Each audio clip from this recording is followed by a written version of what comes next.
Welcome to the Daily Plunge. We are looking at the Gospel of Mark.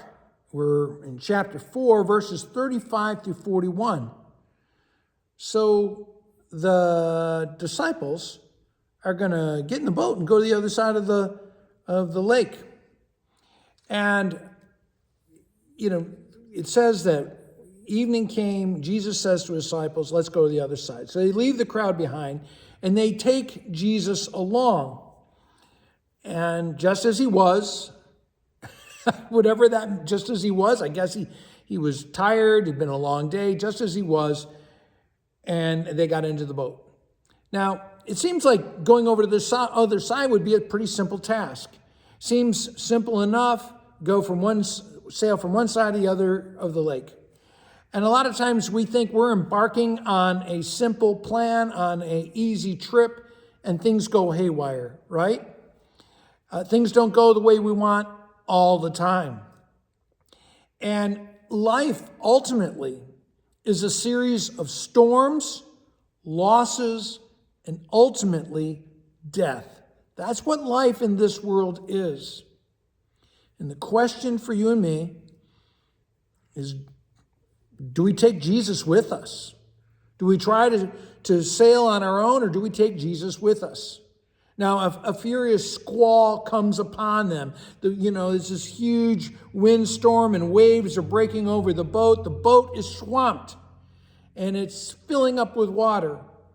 And we all have experienced like this, right? Where we feel like we're in a sinking ship and we're panicking and we're, yelling, oh my gosh, what's going to happen to us? And we look and there's Jesus. He's in the back of the boat, he's in the stern, and he's sleeping. Now, why is Jesus sleeping through the storm? Well, because he knows the Heavenly Father is with him. The God of peace is with him. And he's completely unfazed. You can't be fazed if you're asleep. I guess you can have a nightmare, but really, if you're sleeping, you can't be fazed. But the disciples are ready to be in panic. And now comes the exaggerations and the hyperbole. Don't you care if we drown? You don't really love us, Jesus. You don't care if we drown. Do you ever hear somebody talk to you like that, right?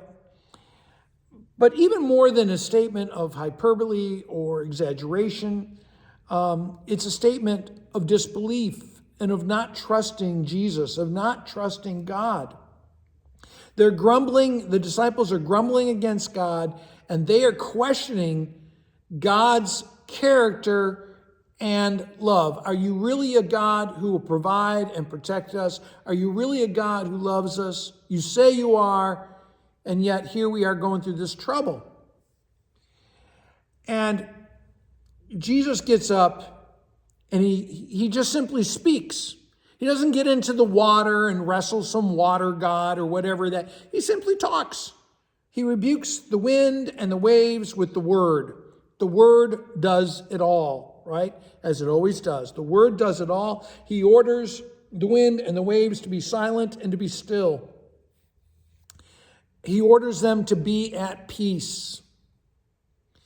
And then he turns to the disciples. He turns to you and me and he asks, why are you so afraid?